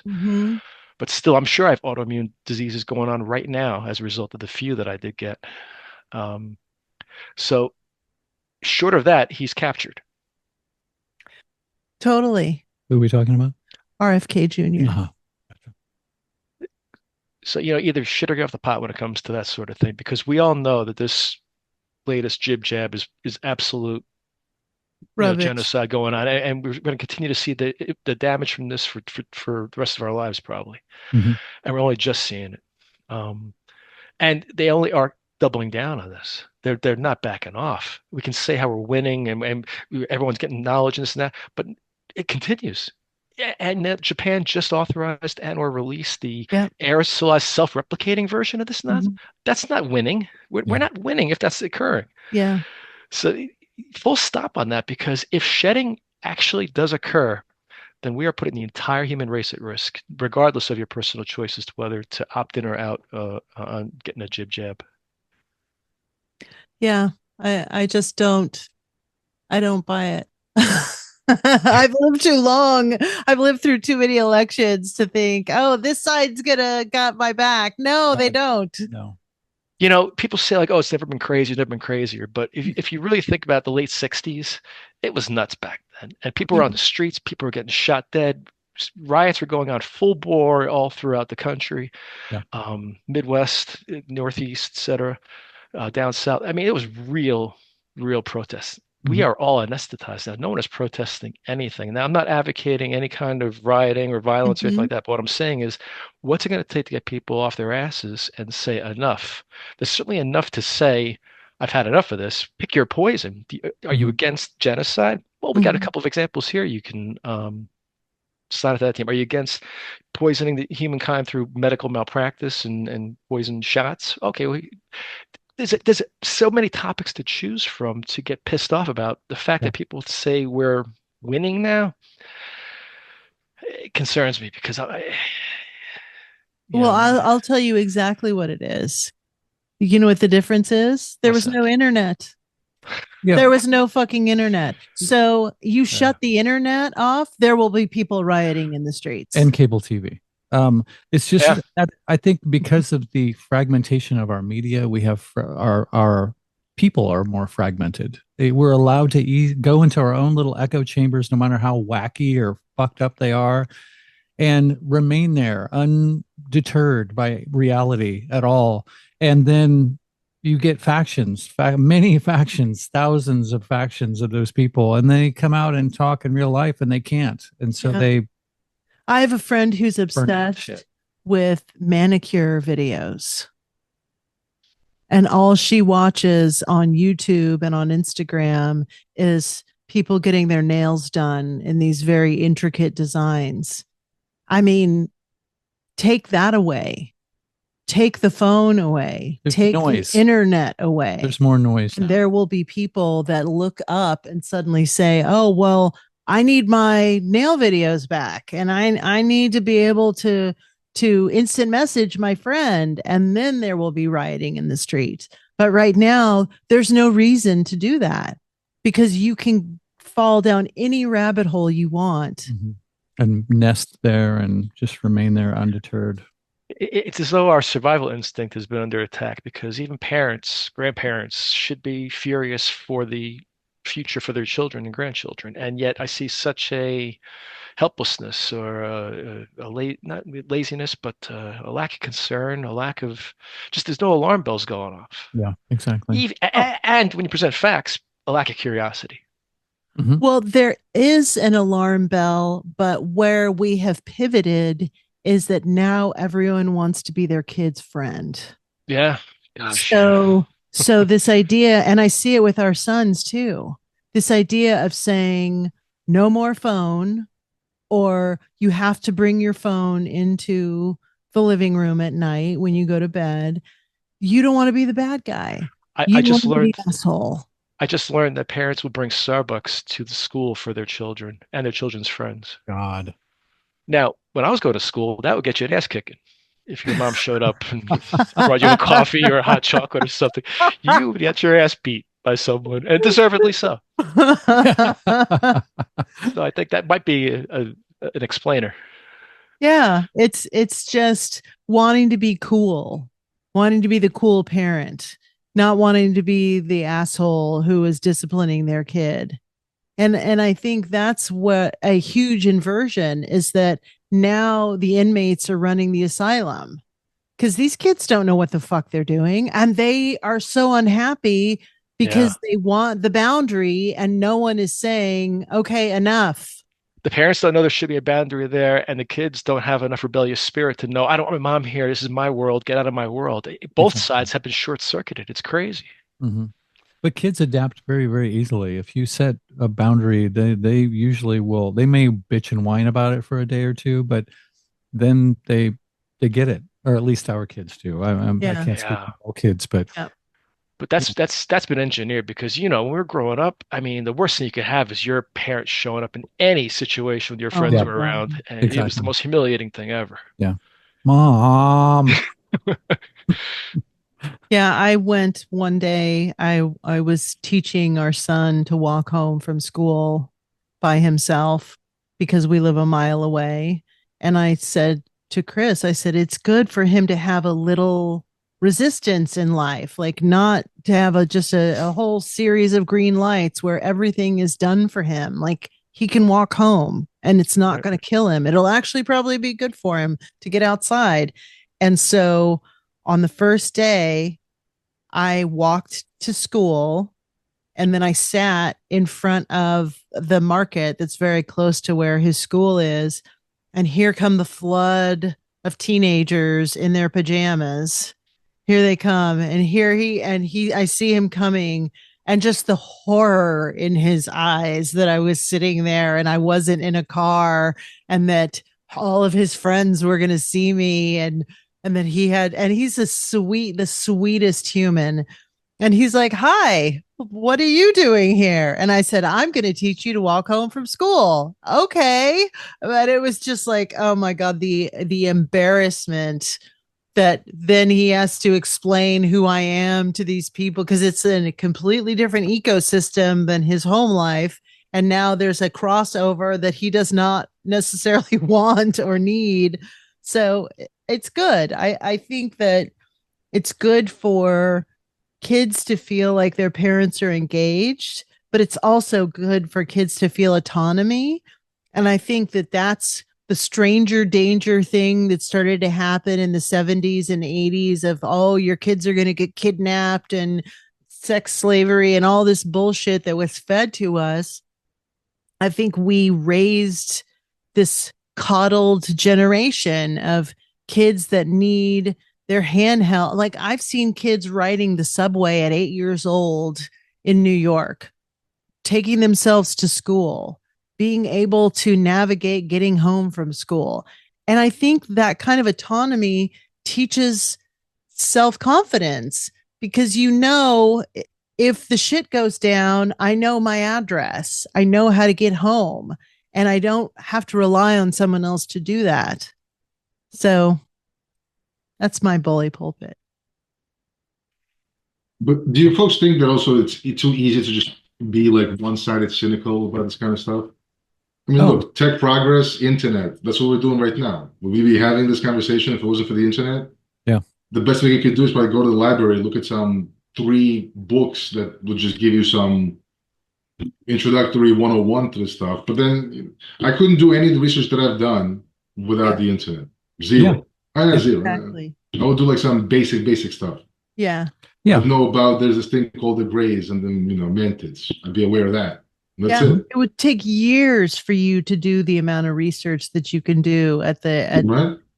So I mean, there's positives, right? I mean, technology is a tool. Depends how you use it. Absolutely. Yeah. It depends how much level of consciousness you have in order to use it, without just getting into where you spend 5 hours looking at, Kardashian's dresses and her butt and stuff, Yeah. Yes. Foot. A lot of it has to do with like, what is your level of character, quality of your own self as a consumer of this stuff.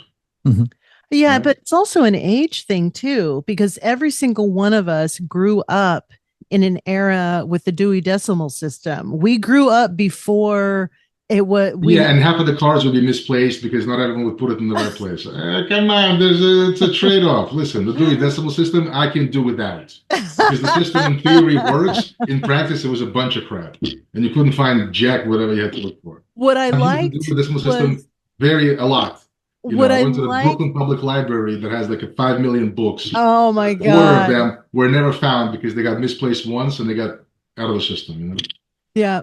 But I loved dealing with the librarian. I loved actually going in. I felt such a curiosity when I went into a library that, yes, it was completely overwhelming. But the other side of that is that there's a lot of misinformation on the internet as well. Mm-hmm. So it's very easy to go down the wrong tributary and think you're getting something factual, but it's the same in a book. Right. How do you know what you're reading is historically accurate. It takes Well, I think that hits upon one thing that actually, coincidentally enough, I discussed yesterday with somebody. Technological progress without progress of consciousness, spiritual nature. Exactly. And I don't mean like, fluffy duffy stuff. I mean like for realsies, Yeah. Right. Is probably eventually a recipe for disaster, probably Absolutely. a recipe for destruction of free will. Mm-hmm. But technological progress in presence of high levels of consciousness, spirituality. I don't want to even say like morality, because there's something beyond morality, right? It's an ability to coexist as a sentient, free-willed individual, in the spirit of harmony and coexistence, right? In that context, technology is really good and really enables a lot of stuff. For sure. Yeah, I wholeheartedly agree. I think maybe 10 or 15 years ago, I read an article. I think it was in New York Magazine, and it was Google is making me dumber. And what the article was about was a woman was talking to her husband, and her husband asked her a question, and she said, "Oh, let me Google that." And she Googled something, and the way that our brain, our neural pathways work is that maybe going to a library or reading something in a book creates a neural pathway in a different way than looking something up on the internet. So it's going into short-term memory as opposed to being in long-term memory.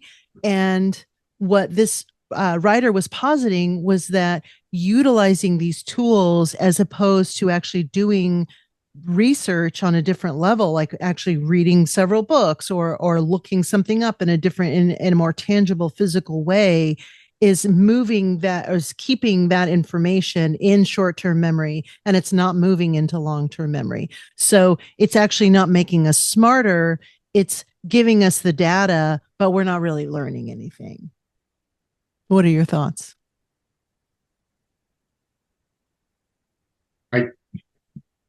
I think there's the aspect of technology and what it makes available, both good and bad. Mm-hmm. But I think there's an additional aspect here, which could be a purposeful influence, right?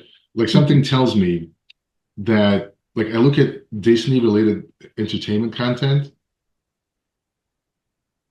and I used to think for a long time, like if you look at Nickelodeon, mm-hmm. a lot of those shows, and not even the cartoons, but like where there's actual people, like kids playing, mm-hmm. they're all so preposterously hip and yes, and like they're trying to act like adults, but like in the most like vain way and everything. Mm-hmm.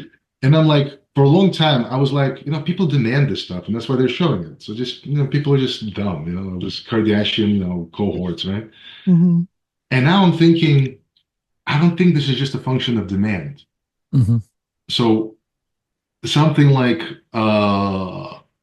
technology and what it makes available, right? That is too quick and short attention span, whatever. This is all a discussion about supply and demand in a natural way. Mm-hmm. But I think there might be some influence here that is unnatural. And maybe that's the real problem here, right? It's like putting people into this constant fear of missing out, mm-hmm. feeling of like inadequate. Mm-hmm. Feeling that everyone else is having like a grand old time, but I'm just here like, being mediocre, right? Yep. I used to think that was just a function of our vanity playing itself out. Mm-hmm. I think there is an aspect of that happening. There's a lot of vanity and insecurity and people wanting to, portray themselves being better than what it is. And that in itself creates a cascade where everybody starts depressing each other out by, everybody thinking everybody else has such a grand time, right? Yeah, exactly. And like, oh, this is the way to act. I gotta do this and that, But I think I wouldn't be surprised if if you call me, conspiracy here, is like on a fundamental level, there's some kind of influence that also magnifies that. Now, it's not completely fake. It takes something real, something that is a real flaw in humanity, but it magnifies it like 10 times. Mm-hmm. Totally. Because I can think of a lot of content in Nickelodeon that could have also been in high demand, but not necessarily this thing that constantly makes people hate their lives. Yeah. You know, Ren and Stimpy didn't make you hate your life. Yeah, Right? because it But was looking at some of punching. these shows right now where everybody's super glamour, Yeah. Mickey Mouse Club, Yeah. you know, Justin Bieber, you know, you Yeah. start to hate your life because it's not whatever this other life is, right? Well, Ren and Stimpy was punching down. They were punching down on each You know what I other. mean? What I mean is like, you know, there's a way to have entertainment that could be in high demand, Exactly. that not necessarily constantly magnifying this feeling of glamour somewhere else. The grass is greener on the other side, like that kind of stuff. And so that's why, I mean, Ren and Stimpy, I don't know, last time I saw it was like I was a teenager. So I'm not, bad example. Yeah. But like, what I'm saying is there's a way to create high demand entertainment that doesn't create this feeling of insecurity, lack of self-confidence, Totally. you know, thinking that I have to act in a certain way. And in some way, like in terms of like influencing behavior, the influencing behavior is easily done when someone is insecure in themselves. Exactly. When Totally. someone is not fully grounded, when someone doesn't feel confident, when someone doesn't feel inadequate, right? Social media. And something tells me that there's a certain thing being played, but it's so insidious and it's so subtle and it's so broad that I don't think it's just human stuff. It could be said with my shirt. I think, and I don't think it's all that. I don't think it's all that, but I think that is a magnifier on a real flaw, and it magnifies it. Yep. Yeah. What do you think, Rachel? I've got to go. Yeah, so I just wanted to kind of add to this right now. Can you hear me okay? I'm not very good with technology, so. No, sounds great. It just reminds me that, I don't know about you guys, but a lot of times I just start to feel a little bit overwhelmed at like what is going on outside of myself, you know, and it can feel helpless, right? At least I feel like that at times, especially because I'm just waking up in July of 2020, right? So that's kind of like, you know, I woke up late, quote unquote. And, you know, but I have, you know, just really learned as much as I needed to this point. And this conversation like reminds me of something that happened to me. I was flying to Tampa in real life, and it was like a 3-hour flight, which was slightly longer than most flights. And towards about like halfway in between that, so about an hour and a half in, there's so much turbulence, and I mean like so much so, and you could for a long time, and you could start to feel everybody starting to get a little worked up, right? Like everybody was starting to feel a little nervous. Yeah. And I was like, okay, this gives me an opportunity. I'm going to try to transmute this energy of fear. Like you could feel everybody's fear. And I was like, I have truly, honestly, I had no idea what that meant at the time. I don't even know what I did. I just kind of just went inside myself and just tried to like push out peace and love. I know as not the hippie kind, but you know, like just peace and that, and everything then was fine. And we landed and everything was fine, right? I mean, that was really not that spectacular, right? But then that night, in my dreams, I was attacked ferociously in my dreams. And it was the same exact scenario in my dream. I was standing in line in a bank because stuff was happening with the banks. And I was like, wow, everybody's freaking out right now. I'm just going to stand my ground and, you know, push out peace and love here and just, you know, just stand firm. And in the dream, two people, I guess, like come and like take me. And that's actually when I became lucid, much more lucid in my dream. and I was put into a van. And the whole time in my dream, I was like, is this real or is this a dream? Is this real or is it a dream? And like the person driving like turned around and said, does it feel like a dream? And then something started like biting the back of my ankle. Wow. And I was like, I got mad, you know, because I'm like, oh my gosh, like I'm totally getting like, attacked here. Anyway, so I wake up, and when I woke up, I had a huge bruise on my ankle. So I know that it really did happen. Like, I mean, you know what I mean? Like, I know it was attacked on the astral plane. And then 10 minutes later, my son, who's an adult now, he called me and he was like, is everything okay?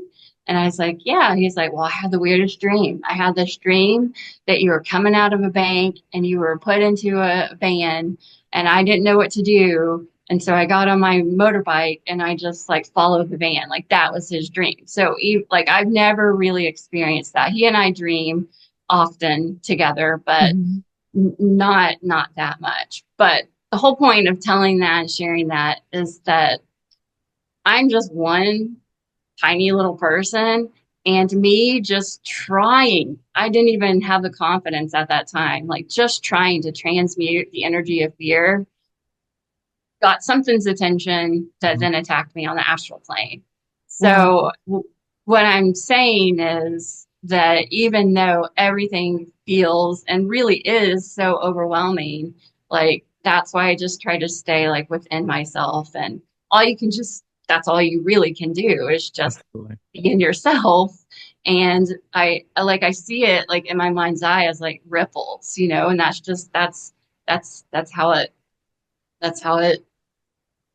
how the peace happens, I guess. I don't know. Yeah. Whatever. I don't know if that makes any sense, but yeah, I know that as I was going in my, I'm still kind of in the process of it, of working on my consciousness, spirituality, all that aspect, internal modulation.